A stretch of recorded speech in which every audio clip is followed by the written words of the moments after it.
Hello and welcome to episode 22 of Down to Watch podcast. Today we are going to be talking about H.P. Lovecraft's Re-Animator. And I have a special guest today, one of the owners of the House of the Dead, Chuck Kramer. Say hello to the people, Chuckles. Hello to the people. I am very excited to have you here today. Why, thank you, Kahmeela. I love your store. My store loves you. And you need to eat the mic, friend. I'll get all up on that mic. Yes. But yeah, like I was super excited when it opened and I finally got in there. I think I'm actually wearing one of your wares. Yes, you are wearing the Walking Dead, the Christopher Walken zombie shirt that we are very famous for. It's a very good likeness, I think. Yeah, it is. I think Christopher actually would be, Mr. Walken would be proud of that. He would totally dig it. Yeah. You should probably send him one. We should send him one. I think so. All right. That's what is missing in his life. Not more cowbell. He needs the shirt. So let's tell us about you a little bit. Are you a Pittsburgh native? Well, I'm. My name's Chuck Kramer. I'm a Pisces. Are you? Yes. So am I. Long walks on the beach, curling up to a salted caramel. Am I native Pittsburgh? I was born in Youngstown, Ohio, just right across the border. OH10. OH. I am also Ohioan. Yeah, we're gonna cheers to that. Boom. That was us cheersing, by the way. We need better sound effects. I know. We're working on it. Production. So I'm a Buckeye by birth. But then we moved around a lot. My father's side of the family is from Ohio. My mother's side is from the Pittsburgh area. So I ended up, coming over here my junior year of high school, finishing up, and then after my military jaunts, I settled back down and went to IUP. You were in the military? Yeah, I was in the Army for 3 years. Really? Oh, yeah. Yeah. Wow. I'm trained to kill. Huh. I have a license. No, they revoked my license They took years that ago. away. They took it away years ago. Yeah. Yeah, they paid me to jump out of airplanes and helicopters. Oh, absolutely. Wow. Well, it's just, I'm a thrill seeker. Jeez Louise. Hence my love for horror and chills and thrills. Nice. So Which, you've always been like a super duper horror fan. Yeah, big time. Yeah, my mom, she's a sicko. She, she was introducing me to that stuff, well below the I guess the target range of ages that a child should be, and it was all the old school, like I Spit on Your Grave, and Ghost Ship, and I don't know, like all the early like Friday 13th, and we just sat around the house and watched horror movies. Like, that's fun. Yeah, it's a nice bonding experience. Big time. Absolutely, yeah. She shaped me. That's totally is. I think my mom, we weren't allowed to watch a lot of the gore and stuff, but she introduced me to like The Bad Seed and like Psycho and Mommy Dearest and those ones, like more of the psychological. Yeah, like, Night of the Hunter. So like, those were like really and for whatever like we found.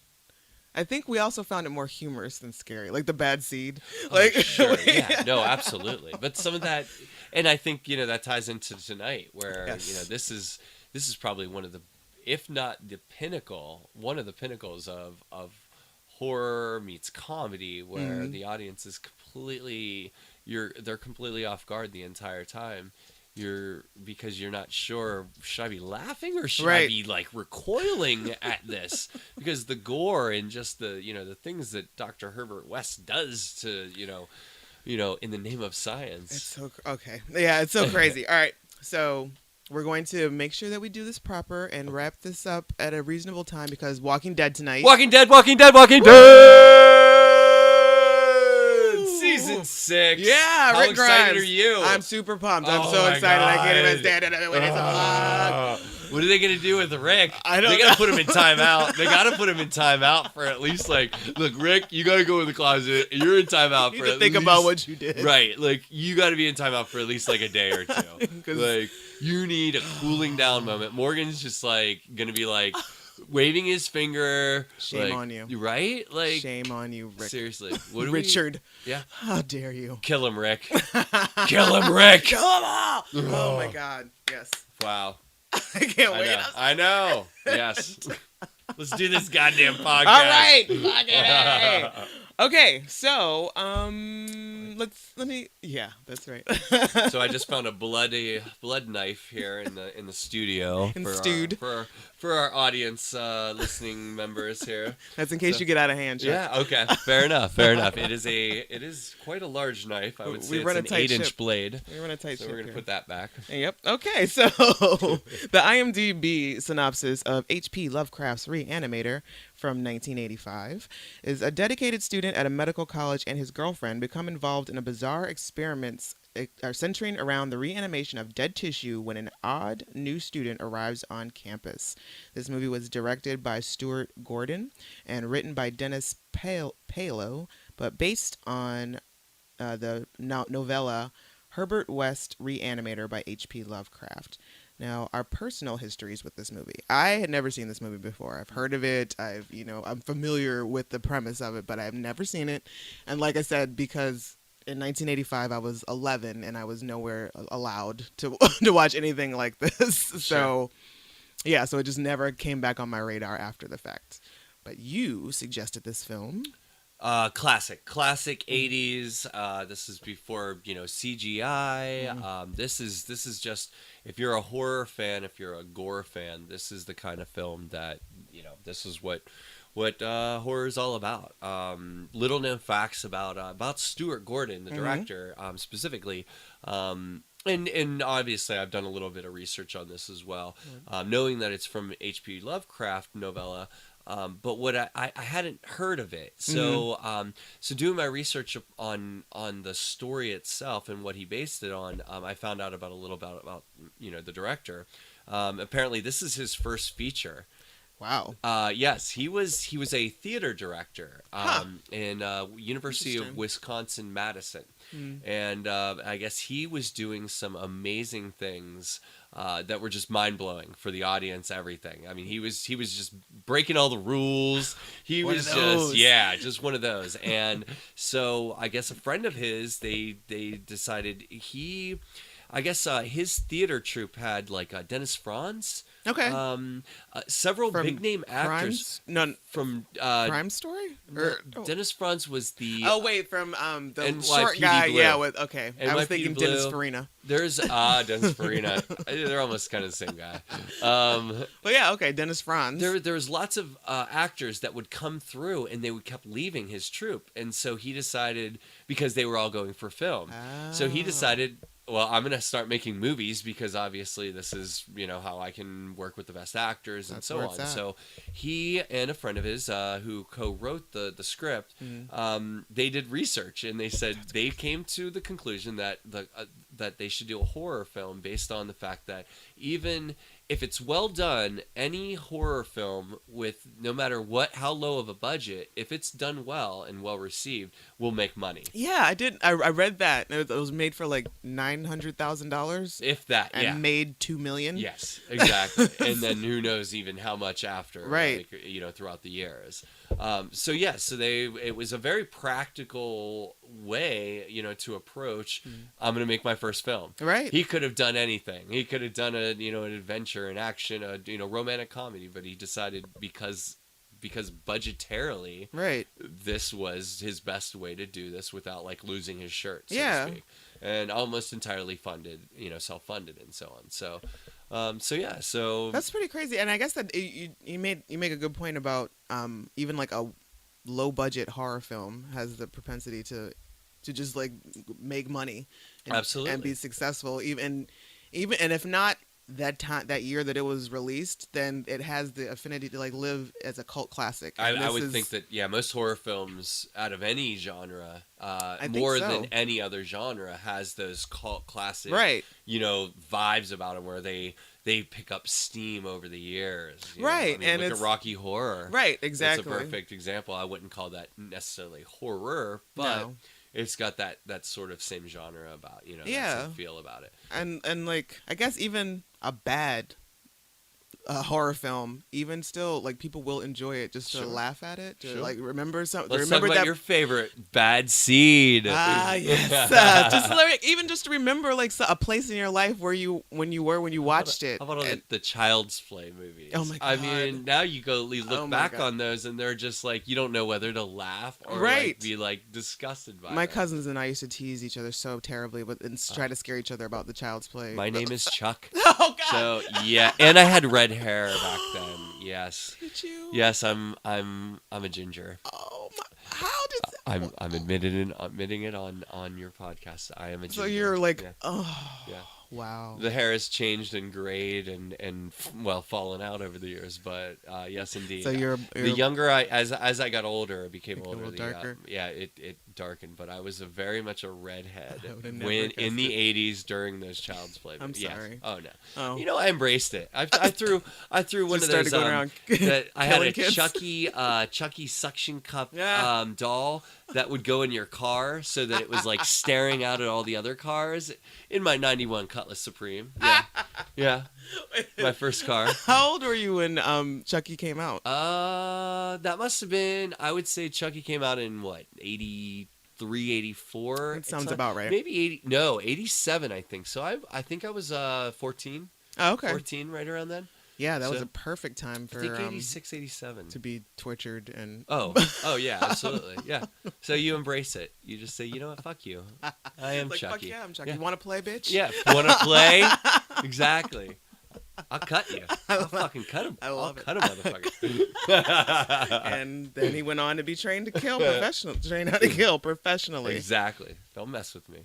What else you got there? What other fun tidbits? Okay, well, like this movie. Hey, Professor. This movie starts off like. Just like they throw you right in the mix with, I guess, the failed experiment or maybe the successful experiment, depending on who's looking at it and why he gets kicked out of Switzerland, I guess. Because I had kind of I just put the DVD in and it started to play automatically, and I kind of walked out of the room and came back and it was just like full spin. I'm it's like, just already in what the the hell? gore. What's happening? They jump right into it, and I think that's and again going back to some of the interviews I read from Stuart Gordon, was he wanted to do sort of this classical. You know, he was looking around at the horror genre and said, you know what's not being done, and he said, you know, nobody's really touched upon or taken a new spin on the whole mad scientist Frankenstein, Dr. Frankenstein sort of vibe. Yeah. But then going back, and I really think that he pulled a little bit of influence from, if not Evil Dead, but Evil Dead 2, that has a lot of the humor elements. Yeah. So the horror and the humor elements. That must have, I think Evil Dead 2 probably was released maybe a year or two beforehand. Oh, okay. So I think that had a lot to do with his influence on that. But then, yeah, you're right. The opening scenes, and it's that, you know, they're in a laboratory and he's trying to, you know, trying or successfully, you know, reanimating dead tissue, and, you know, you're just thrown right into it right off the bat from an audience standpoint or point of view. I think that's fantastic. I mean, yeah, there was no need to waste a bunch of time to like build up. There's no build to up. The story. This is the story. Right. They're showing the backdrop of the story in a scene instead of once upon a time. Right, exactly. Scientists thought it was completely impossible to blah blah blah. Right, or you know, like the penultimate, the you know, the stereotypical laboratory, someone drops a vial. Yes, exactly. Oh, God. or there's like a drop of blood falls in a piece of in someone's yogurt, and they eat it and they leave for work and then infect the city. Like, nope. This is just some madman. Yeah, we don't need to know about why he's doing what he's doing, or just he's doing it. Yep, that's what's absolutely happening. Okay, so I guess we should talk about who the main characters are here. We've got Jeffrey Combs is playing Herbert West. He is our star of the show, which was funny because I was watching and I'm like, how do I know this dude? Like, this guy's familiar. So he's one of those actors that's been on like a lot of stuff. And I looked at his filmography, and what I remember him from, like, the only thing I've seen was Criminal Minds. He was on an episode of Criminal Minds. Okay. And he was on that show 4400. Did you ever watch that? I love 4400. I'm so upset when they canceled it. Yeah. That's right. Yes. Yes. But that was a great show. It was a good show. Short-lived. Yeah. I wouldn't have minded it being short-lived had they wrapped everything up properly. Well, sure, right, yeah. It's like, just give us a half a season. Yeah, you know just what I something. mean? I just need something. Right. We've also got Bruce Abbott plays Dan Kane. Never seen him in anything else. Douchebag boyfriend. Yes, Yeah. the huge. Barbara Crampton, Megan Hasley, who plays douchebag boyfriend's girlfriend. Yes. And I reckon she was in You're Next. And I guess she's done a bunch of other like Scream Queen type horror movies and stuff. Yeah. But that's she's on what the circuit. that's what I recognized her from was You're Next, and that was like kind of another film that was more like a horror comedy. Oh, dark absolutely, comedy. yeah. So she's got her judge as to where she wants to go. We've also got David Gale, who plays Dr. Carl Hill, who is the superintendent, right? Or the medical. He's in charge. Yeah, right. Yeah, he's the one that's mainly challenging. Yes. Herbert's. And he's Megan's father. Yeah. Right? Yes. No. Megan's father is played by Robert Sampson, who is Dean. Oh, he's the dean. Okay, yes, that's exactly. the one I'm thinking of. Dean so he's the dean.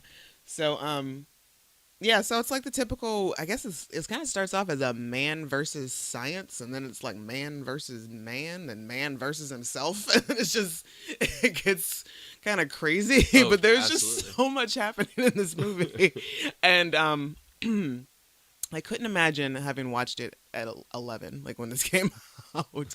I would have been completely like grossed out by everything that was happening. Yeah, I think so. I mean, it's a lot of gore. It's a lot of gore. But a lot of old school like horror effects. I could you say unnecessary? I mean, it's all necessary. No, it's absolutely necessary. It's over the top.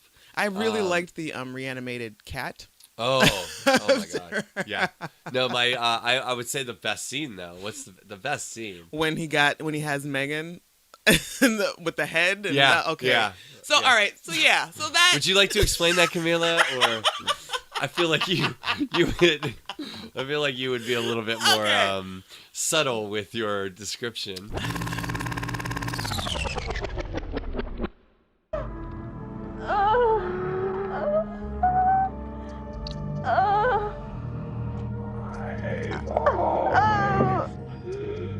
Admired your beauty, my dear. I think I've always loved you.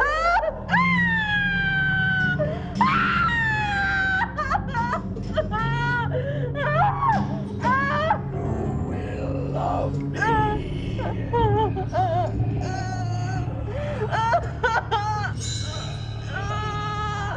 You will. Please stop! Let me go! That's it, my dearest Meg. More passion. Oh my God! Yes, my love. I must say, Dr. Hill, I'm very disappointed in you. So, and I was completely kind of taken aback when the scene was happening. I'm just like, is this on purpose? Is this... So after we've come to the point where it's Dean, not Dean. Is it Dean? Yeah, it's Dean Halsey, the Dean. The Dean. He has come to head with old Hubert after challenging him so much. For whatever reason, Herbert shows him like all of his works and all of his findings and everything, and explains everything to him. And then Dean's like, "Damn, I'm gonna be rich." And then so Herbert kills him. He decapitates him with his shovel, and then reanimates him. And for whatever reason, the Dean is still able to talk. Like previous reanimations, they've just been zombies and just massively like attacking people. But Sure. The Dean, he's able to like fully function. He's got his head and his body is still working, and he's able to control his body. And so like he knocks out Herbert and steals all Herbert's works and his head and puts it like in a basket, and he goes on about his way. And I think I must have just missed it at this point but he had all this time he'd been in love with Oh wait, I've been saying who is wrong. The You dean. were talking about her dad. Scratch that. It wasn't the dean. It was Dr. Hill. Wait. Oh, did you say did you say anything about spoiler alert? Spoiler alert, Spoiler guys. alert. This movie from 1985 we're going to spoil. Yeah, and it's not the dad that's got the issues. I was completely wrong. It wasn't the dad. It was the douchebag doctor. Yes, Dr. Hill. This Hill. So ignore everything I said. Every time I said Dean, it was Dr. Hill. So at some point we realized that Dr. Hill, I guess, has always had a thing for the dean's daughter, Megan, and he gets one of his zombies to go grab her up, and they bring her to his lab, and his head is sitting on a slab, and she's on a slab, and one of the zombies have snatched her clothes off, and he starts to tell her about how much he's been in love with for so long. It's wonderfully done. Thank you. Wonderfully. And so he starts to he tries to pleasure young Megan. Now, mind you, this is his decapitated body is holding his head as he tries to give Megan head. Yeah, there's a lot of it's meta. It's so meta. Right?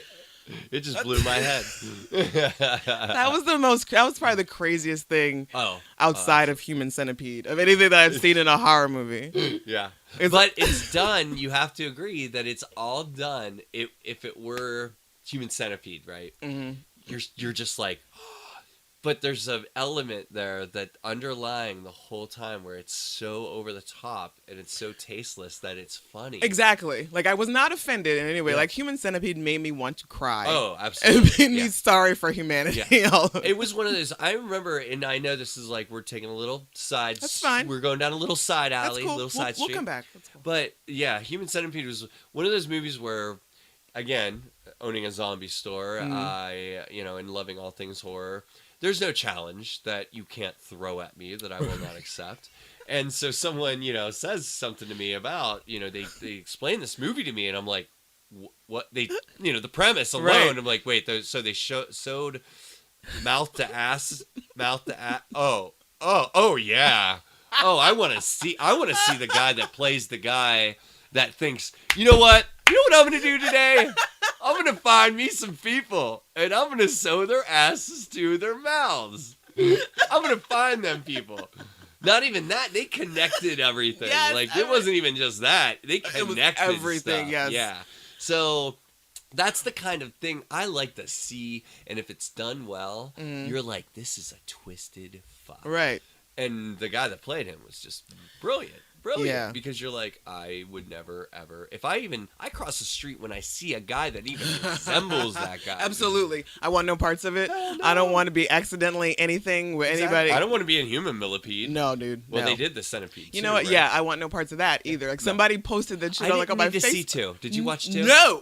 Didn't absolutely need to see it. Not. I needed to see. Tell me you didn't have you had this pull. You needed to watch it. When it's the first movie, one? Yes. Of course. Yeah, my friend told me about it. One. My friend told me about it, and I think just like you, I was like, okay, all right, yeah, sure, yeah, I'll watch that. That seems about. But afterwards, I was like, I'm so sorry I watched this movie. I had to watch like Aladdin or something just to like wash my soul. I watched Sleeping Beauty.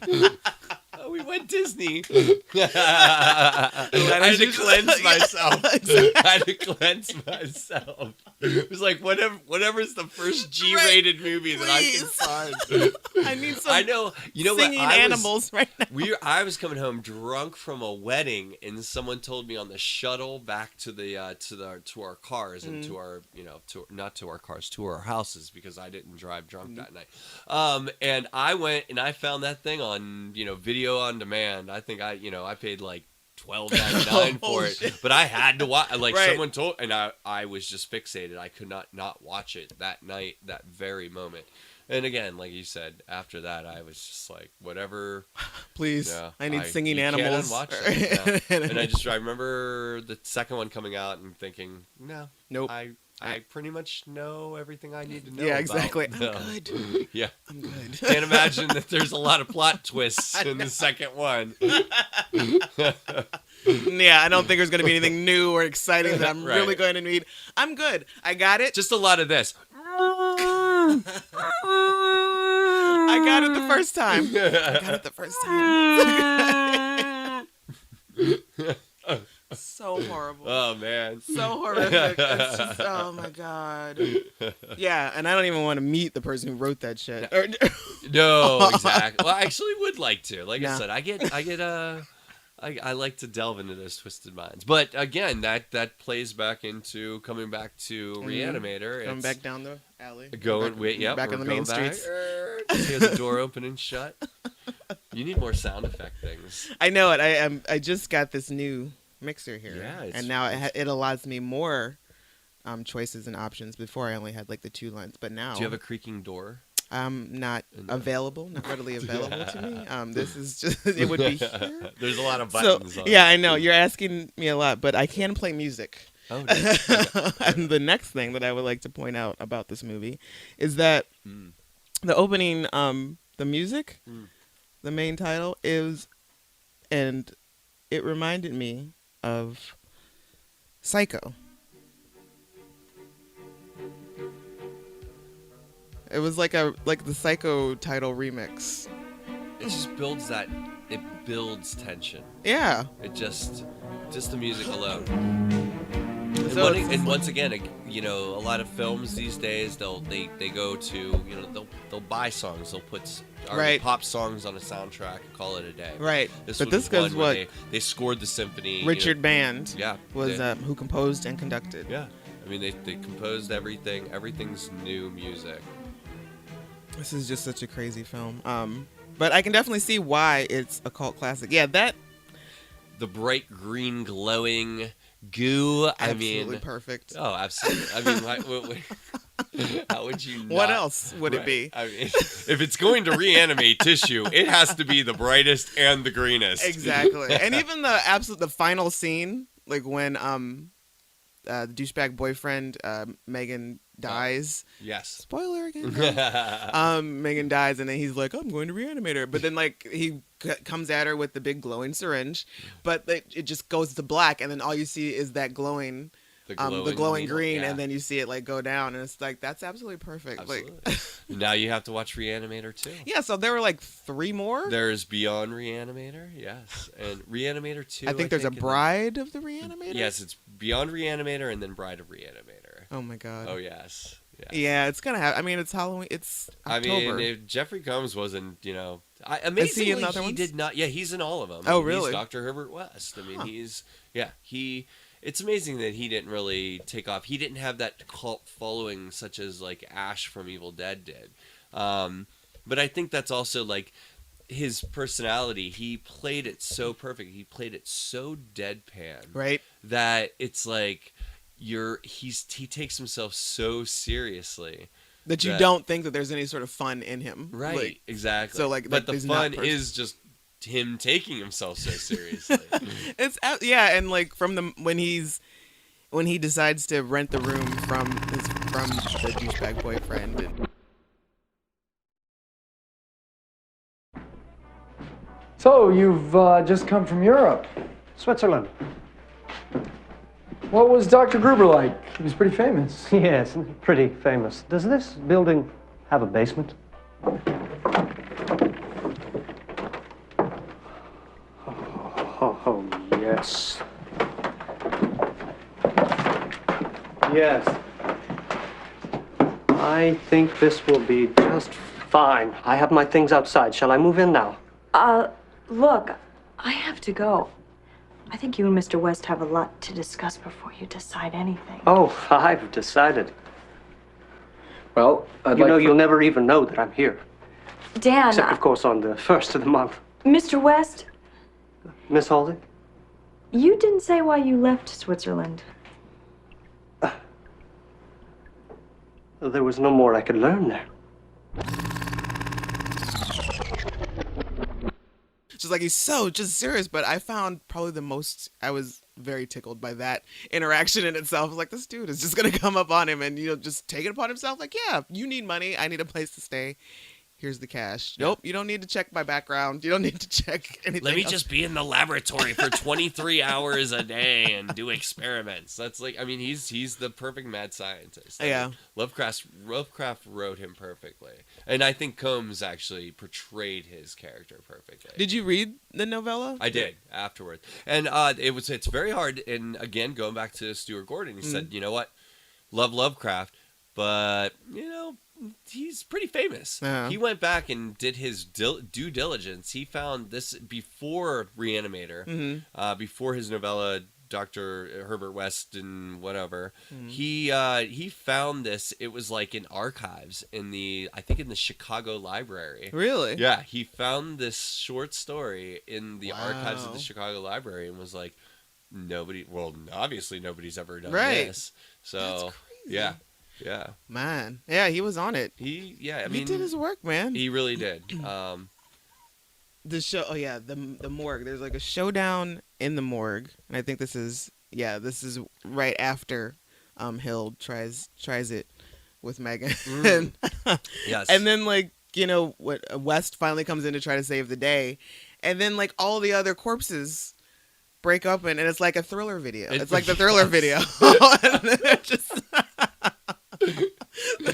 like, the 80s close it all. It really was. It was. It was absolutely. But there was a musical score. It was scored. Yes, it really was. Totally, like hardcore. It was into it. Like, what can we add to this? Well, we haven't had a Thriller's really popular. Right, we haven't had a dance off of corpses yet.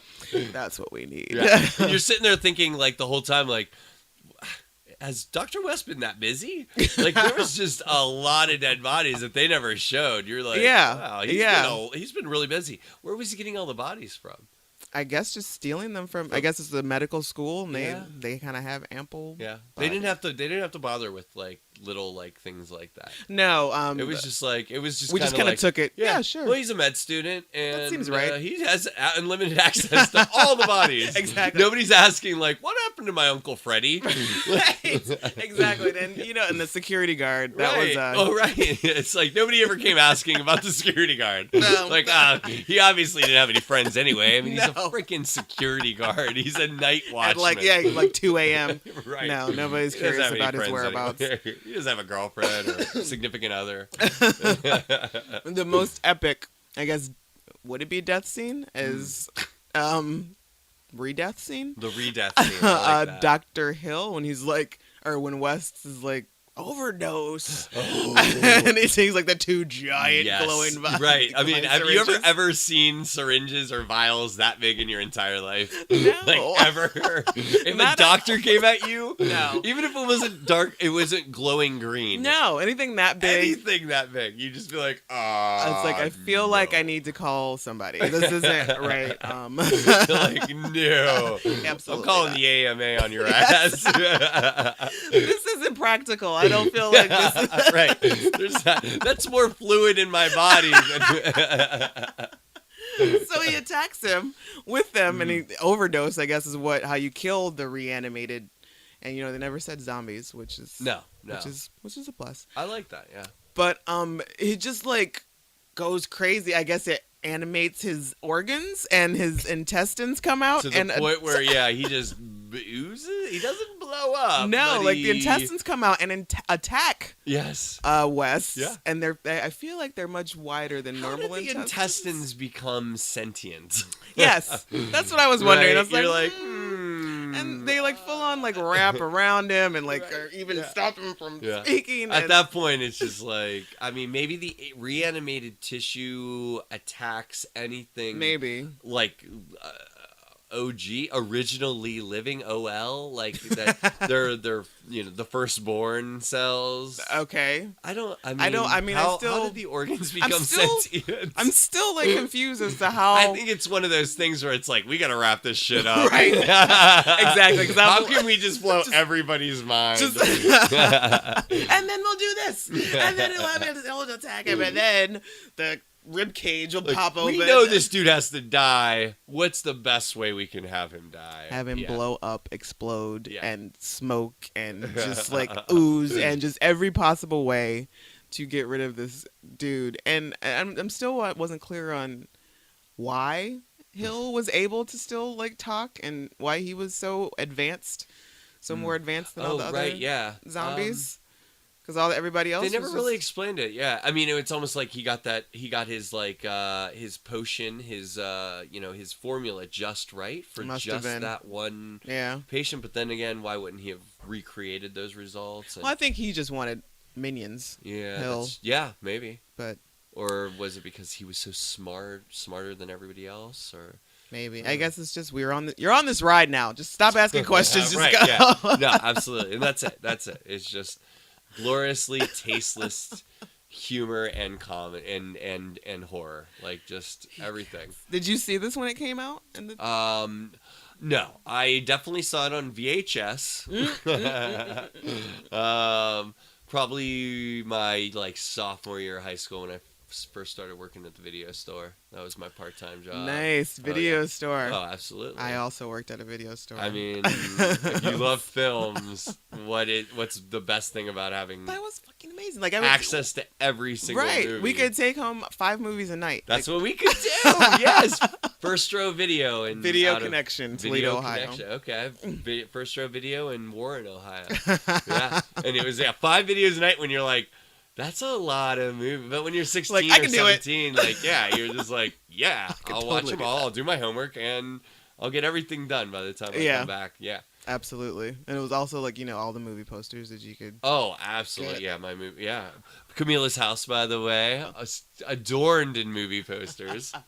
Adorned. All the good movies, of course. It took a lot. Have really good taste. Yes, it took a lot of to curate those those 6 that are up there. I didn't see any from House of the Dead. We saw movie posters. I didn't know that. Yeah. I don't think I paid attention. I'm always like in there to like go either directly towards you or directly to the Walking Dead books. Sure.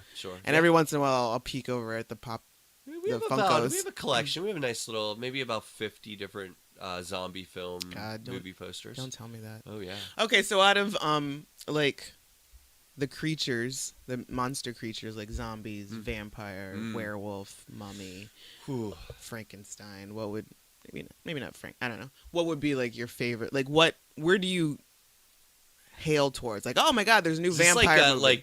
Like date him, marry him, and fuck him kind of thing. Sure, if that helps.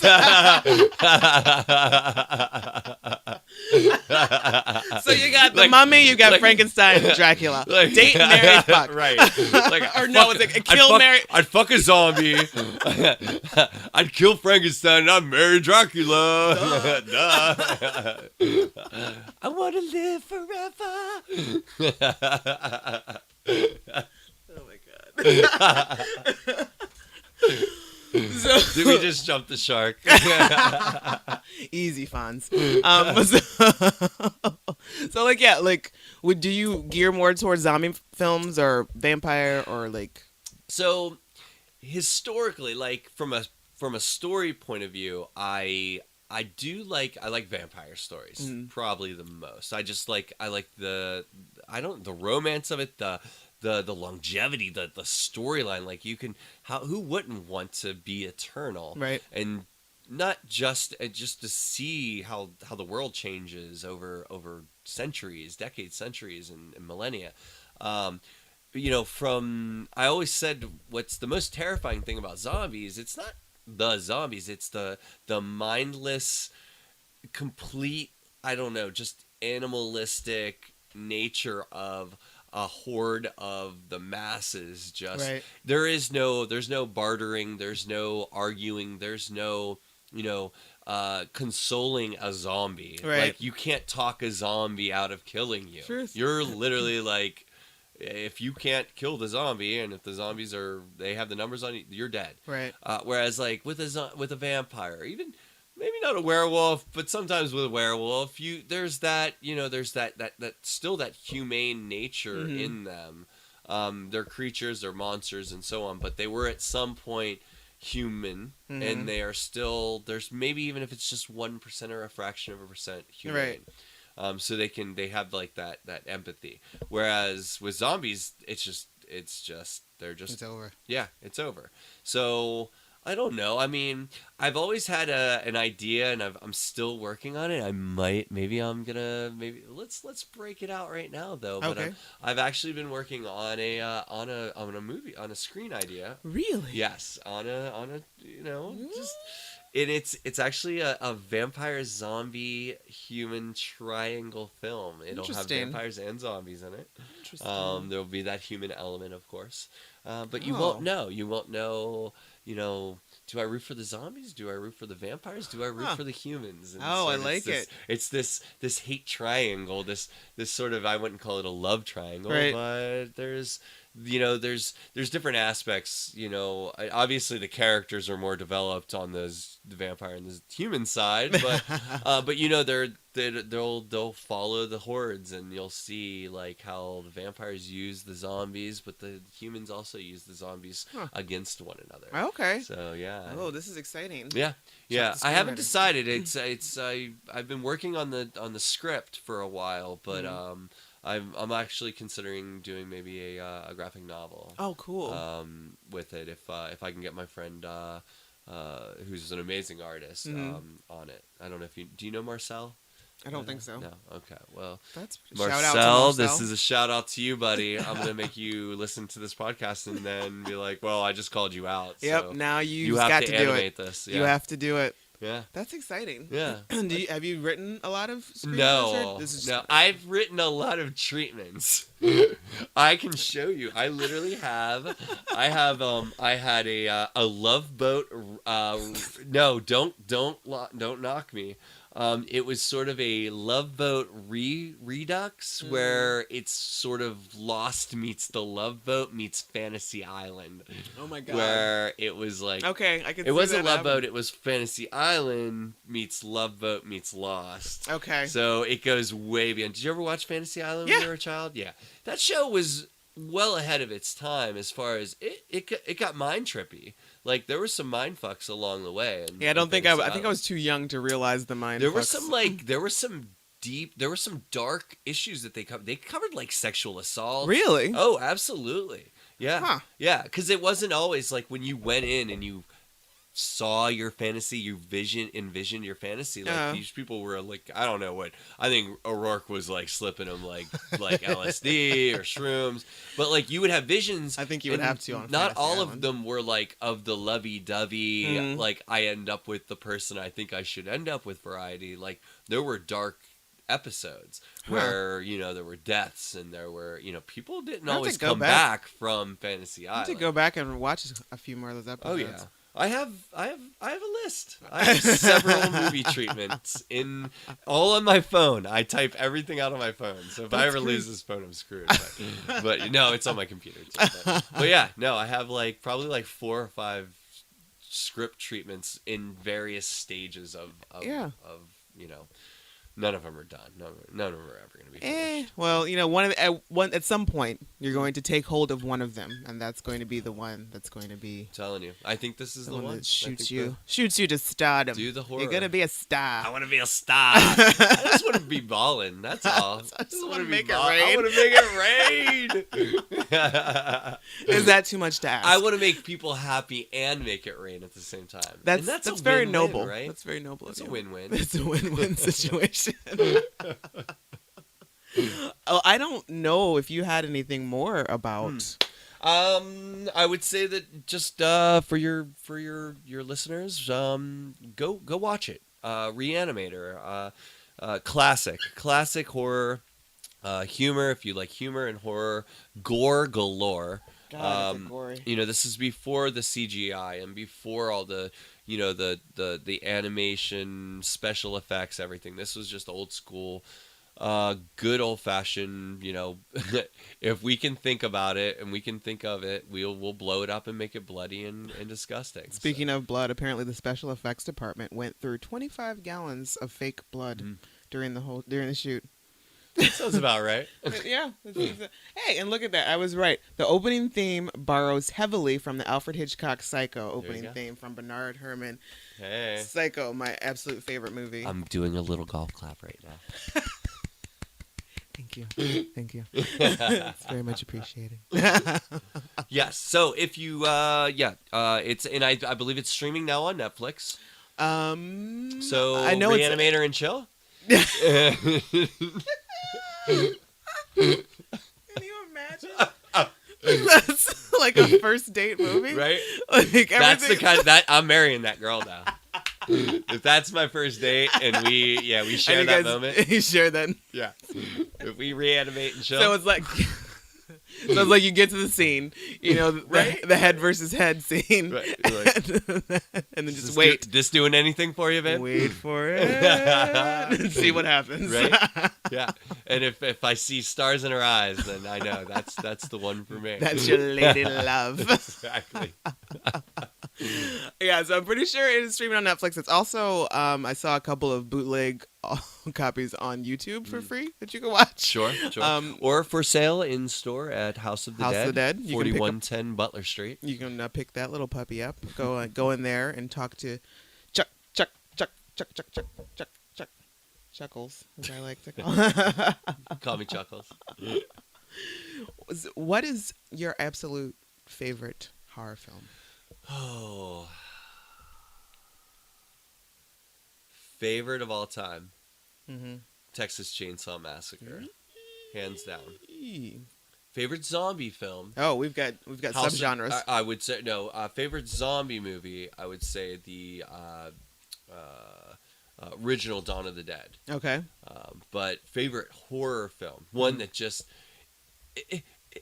it's just batshit crazy. It is. It's Texas Chainsaw Massacre. The thing is, anything based on a true story. Oh yeah. Will always frighten me because I believe that fiction, whether in whatever form, written or on screen or on a stage, fiction is fiction. It comes from your creative, right. Human's creativity. Right.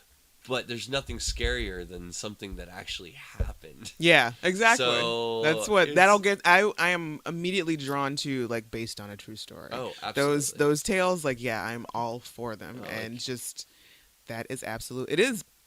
Yeah, anything it's crazy. based on Ed Gein or oh god, you know what I mean, or I mean all of those. Those are the Hills Have Eyes.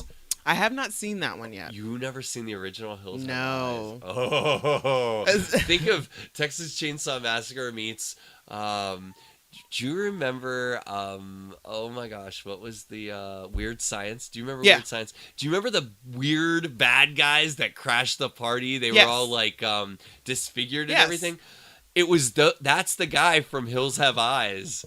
They're all mutated. It's like this nuclear government waste nuclear family that oh god. Oh yeah. So they're all mutant cannibals that feast on anybody that gets lost in the hills. Oh, we have to watch Hills Have Eyes. We have to watch Hills Have Eyes. Okay, we'll watch it. What besides based on a true story? What terrifies you? Spiders. Really? Spiders. Don't laugh at me. No, I'm not laughing at you. I can see it in your eyes. I've jumped out of there planes. with you, bro. I've jumped off of cliffs and bridges and out of air and out of helicopters. I've shot and I have been shot at. Nothing terrifies me more than spiders. No, I'm right there with you, bro. Yeah. They're unnatural. That's the only thing that I'm afraid of in the world. Anything. Just Oh, I'm sorry. That and anything with more legs than spiders. Right? Centipedes, millipedes. No, fuck you. No, exactly. There's fuck no you. need. There's no need for them. No, you would seriously think if I see one. There's nothing. No, there's nothing that needs more than 4 legs. No, in absolutely the world. not. No. Anything with more than 4 legs is unnatural, unholy, and needs to be killed. It's demon. It's demon spawn. You would think if I'm here by myself and I see one of those things, you would think that I'm I'm absolutely murdering a human or something. Because it's absolutely. Once I get up the gumption. A grown man, I will call a friend. You know what it was? I think years ago, I had a sadistic 6th grade teacher. I forget his name now, Mr. Dalrymple, I believe. That's Mr. something. And he told us a story one time about a kid that he had a zit or a something. You've heard the story, yes. right? We've all heard the story. It's I'm sure it's an urban legend. But it terrified me to this day, that a spider is going to lay an egg in my mouth or in your ear, in an ear or something, and I'm just going to be driving down the street one day. He was our driver's ed teacher, and he told the story during driver's ed. I'm already scared of spiders. I'm just trying to get my license. Right. I just want to get a little backseat grope. You know what I mean? Like, I just want my first date, like, license to drive just came out with the Corys. With the Corys. I was like, man, I want to get me some of that too. I need a Heather Graham in my life. Exactly. Mercedes was her name. Right. Oh, Heather Graham. And so I was just like, I just want to learn how to drive. And then he talks about the story about, like, the spider laid the egg, and then the egg burst, and all these baby spiders crawled, and then he died. He wrecked his car and he died. So there. So don't get your license. Right. It's so basically that's the story. So, moral of the story is, kids. Mr. Diaminus. I don't know. I don't know. Mr. Jerkface. Mr. Jerkface. God. Yeah. Oh, yeah. Could you? Oh my God, that would just be it for me. Absolutely. Right there. I would. Yeah, just.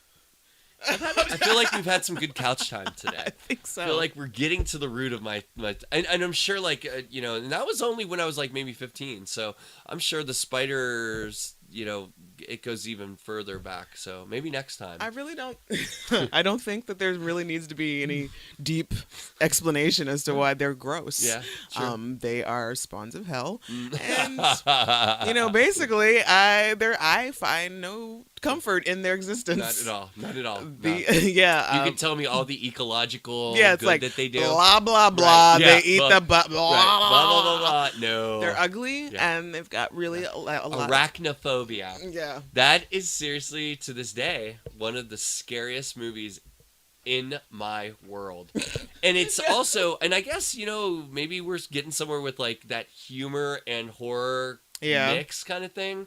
But yeah, to this day, I can't. I won't. No. I won't watch it. No, I feel like I've watched it a few times. It never gets any better for me, ever. You just end up rocking. This is me, like, right. I am. Yeah. Do you right now, like, talking about spiders? Yes, I feel absolutely. like spiders are walking. There is something like crawling. So we must change the subject at some point. Fair enough. Because I can't even with you anymore. I can't even. So, 1 to 5. How do you rate Re-Animator? 5 being the best. Mm-hmm. Okay, and 1 being okay. I would give it a solid 4. I'm gonna go 4. Yeah, I would have said 3.5, but I really think that it was ahead of its time. Mm-hmm. With its the humor horror mashup blend. Yeah. I'm going to stick with a solid 4. Okay. How about for you? I think I'm going to go with a 3. A 3? I did enjoy it, and I can see how other people would enjoy it, but it's still, like, that's not necessarily my genre of horror that I really like. It's still a bit bloody. But yeah, it's so gory. Like yeah. It's more gory than scary. Yeah. Yes. Yeah, exactly. And yeah. So I mean, and that's why it doesn't get the all 5, because there's a few moments, but for the most part it doesn't keep you. You're not like on the edge of your seat, scared the whole time. But like I said, the whole thing about him was that and with this film being like almost its own genre, that the audiences didn't even know how to react. Yeah, exactly. Because they're just like, should I be laughing or should I be cringing at this moment? like I don't know. Should I be scared or should I be like egging him on, hoping that he kills all these people? So you're like, I don't know. But, is he a bad guy? I don't know. I could have drinks with Dr. West. Yeah, I don't think he's a bad guy. No, he's singularly focused. Yeah, exactly. He's got and he didn't kill anybody other than Hill. Right. That was like and more he of a kind of deserved Yeah, it. he had that coming. Right. Exactly. I think we should all get like a freebie. Yeah, absolutely. Right? We all need one freebie. Like your peers should be able to be like, you know what? He was kind of an asshole. All right. Yeah, that's fine. Everybody gets one. That's fine. Speaking of freebies, do you have, and this is just random just because when I hear freebie I think of this. Do you have that list with your girlfriend, like the 5 celebrities that you're your 5 freebie list? Yes, I do. Actually, Would you like to share? Um, Is it laminated in your wallet? It's actually it changes every once in a while. So does mine. Okay. And I think that has something to do with the Pisces thing, because the 2 fish swimming in opposite directions. Yes. I mean, and there's new people that come about and so on. But I will say this: Scarlett Johansson is at the top. I'm Okay. sorry, but bam, Okay, there it is. There it is. Yeah, that's ScarJo is hello. Yeah. Yeah. I would probably go that way. Go gay for Scarlett Yes. Jo. Jessica Alba. Okay. Monica Bellucci. Monica Bellucci. Who is that? She was in the second of the Matrix trilogy films, the 2, 3. She was the do you remember the gatekeeper, not the gatekeeper dude, but the real suave Frenchman? Do you remember his really hot wife? Yes, the one that was for a kiss. Okay. I will do this, but I want one kiss, and I want you to make me feel it.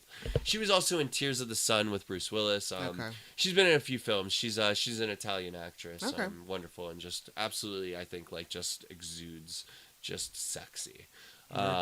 Yes, and sure. I got a redhead on there. I like to cover. I'm a neo. Like to cover the bases. Absolutely. Equal opportunity lover. I mean, at some point, I mean, I don't know. I've everybody's been on that damn list. I got a top 100. I got a top 1,000. Yeah, I'm sure your girlfriend thinks differently.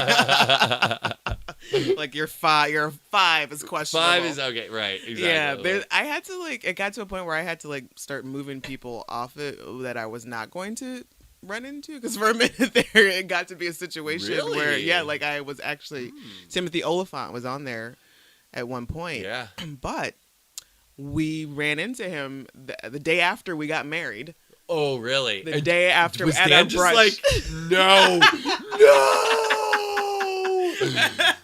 Was he like, all right, look, I'm gonna go to the hotel bar for like a couple hours, and what happens. I get it. Like, no. It was like, I mean, it just never. So we didn't. He's off my 5. Yeah, I just had to let it go. It's like, too awkward. yeah, it's like I gotta let that. Timothy, if you're listening, you missed out, bro. 2010. Hit me up. I'll give you the address. But yeah, so I mean, I don't know. The top of my list is Ryan Gosling. But I gotta say, heaven help anybody who is if he steps foot anywhere near Pittsburgh. Yeah. Game on. You're going for that. Game on. Yeah. So, I don't blame you. No. He's a dreamy guy. He's a dreamy guy. Dreamy guy. I know. But yeah, mine switches a lot too. It does. I mean, there's so many beautiful people. There are. Okay, so and I'm sure this is a yes, but are you down to Megan watch? Bailey is in my top 5. Oh, look at you. You old so-and-so. Best boyfriend that wasn't ever. gratuitous at all. Are you down to watch Re-Animator again? Yes, absolutely. I could see watching it again. I would like to watch it in a theater full of people. That would be a lot of fun. The Hollywood. They do those brunch movie things, and I watched one. And I don't get a lot. I work weekends. I work weekends, and it's just hard. I never get to go to brunch. Poor me. Fucking first world problems. I get it. Like, I have another this friend. poor entitled white dude can't hit brunch every weekend. I have another friend who's suffering from this. Like, oh, it's a serious thing, right? Exactly. Not being able to do brunch. Well, I could totally see that would be a fun time, because they did Dead and Breakfast. Did you ever see that? No, I didn't. Yeah, it's like it's a zombie movie. It's absolutely hilarious. It's a bed and breakfast. It's campy. It's a zombie movie. You gotta check out, guys. Dead and Breakfast. All right, I will look for our one. listeners out there. Yes, Dead and Breakfast, Re-Animator, back to back, horror, comedy, the whole 9 yards. And that actually has a really good. I forget the musician in it, but he actually plays like live throughout the whole Oh, movie. really? Yeah, it's a lot of fun. So anyway, Hollywood did that one time where they did the breakfast. Oh, nice. They did a brunch and then a movie showing of Dead and Breakfast, and I could see Re-Animator doing that because it's, going with a group of friends and just laughing through it, old school popcorn and just having a good time. Yeah, I would definitely like to see this with like a group of folks in a theater. Yeah, let's see if maybe we can talk Brian Mendelsohn into showing it at Row House Cinema. Ah, that'd be great. Yeah, I'll definitely throw him. You do that. Yeah, absolutely. That's awesome. Yeah, I would totally be down for that. That would be a good time. So, I also like to try to see if the films that I review or talk about pass the Bechdel test. What are you familiar with the Bechdel test? Can you please re-familiarize me with the Bechdel test? Well, so the Bechdel test is basically put. Don't choke, Chuck. No. So it's put into place to see to test the importance of if there's a female in the movie that is more than just a prop. So, but there's 3 rules. Okay. Number 1, it has to have at least 2 named women in it. It does. Does it? Yes. Who's Megan and Megan and Dr. Hill's wife? Was it? No, not Dr. Hill's wife. No, you're right. It fails it just right has there. Megan. Yep. Yeah. And that's it. So it does not pass the Bechdel test. But the rest of the what requirements. Are the other 2 requirements that just so miserably failed anyway? So it has to have at least 2 named women in it that talk to each other about something besides a man. Oh wow, the Bechdel test. Now, Yes. where did this there's derive this from? woman, and I forget her first name, but her last name is Bechdel, and I believe she was a cartoonist, and this probably came about, I want to say in the 90s, and she just kind of put something in one of her cartoons about it, and it started off as kind of a joke or whatever, but it's a very dead-on observation. Yeah, about, exactly. It says a lot about film. Yeah, and there's I know there's a website that's called, I'm pretty sure it's just called BechdelTest.com, and they have like rated. I came here and I learned something. There you tonight. go. The more you know. And they have like rated like a shit ton of movies and like gone through it. So it's pretty interesting just to see how many movies that you love, and me included, that don't that don't pass this test. It's like, damn. Yeah, because the more you're thinking about it, it's like, even if we even went back and rewatched the film right now, even if there was even a side character that had a name, and then they still didn't interact the whole time. No. This film, you got to admit though, there's not a lot of scenes with multiple characters. Right. It's a very much they're in their dark rooms, their laboratories, their offices, and they go from one to it. So it's a lot of one-on-one interaction. Yeah, anyway. and I absolutely wasn't going to this looking for any sort of like female empowerment, but it's just, no, absolutely. But yeah, it is definitely like a lot of it's a lot of solo scenes, like you were saying. It's not a lot of interaction. It's if there are any, it's mostly between Herbert and douchebag boyfriend. Right. Sure. And or just like Herbert arguing with anybody and everybody. Right. Or talking to himself the whole time. That whole thing. So we have come to the end of our show. Oh, I'm sad. Me too. It makes me sad. I had so much fun with you. Let's do this again. I would love to. Okay. And yes. It's a promise. Please do. And we should also try to hang out more without a microphone in front of us. 2, without you slinging drinks to me. So maybe get on the other side of the bar. I know. I live for that. There's always a counter separating us, Chuck. A table or a counter or a bar. And I don't know. I just can't even. So once again. But alcohol is always involved. But once again, tell the folks where to find Chuck Kramer, House of the Dead, 4110 Butler Street in Lawrenceville, downtown Pittsburgh, Pennsylvania. You guys are closed Sundays, Mondays. HouseOfTheDeadPGH.com. And yeah, we do online sales. We're gearing up right now. Obviously, Halloween is right around the corner. We've got a lot of awesome masks and makeup, and not costumes, but makeup and masks, and all the zombifying stuff. We have pints of fake blood. But yeah, and if you can't hit us for Christmas or Halloween, then think of us for your zombie friends for all their zombie needs for Christmas. What are you most looking forward to for Halloween this Halloween? Well, let's see. Ash vs. the Evil Dead premieres on Halloween.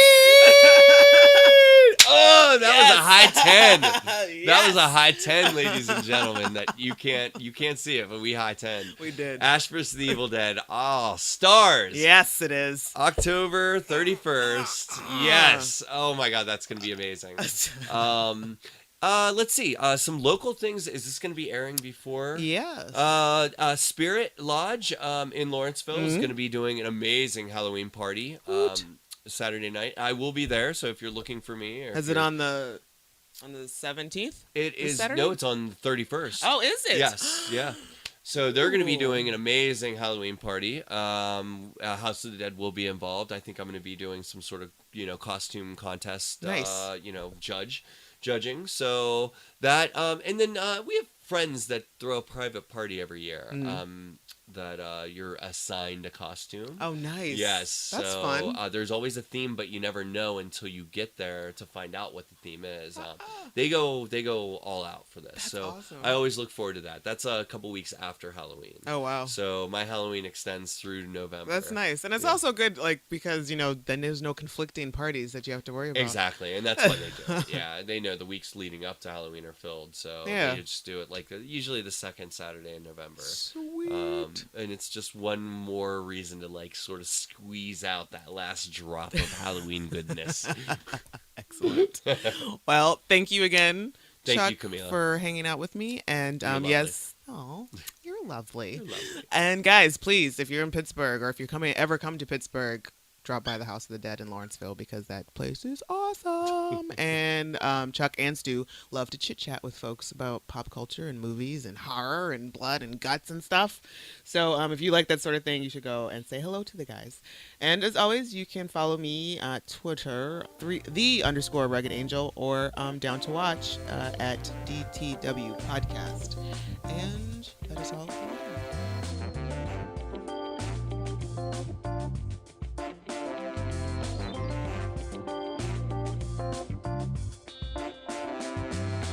This has been a Rugged Angel production.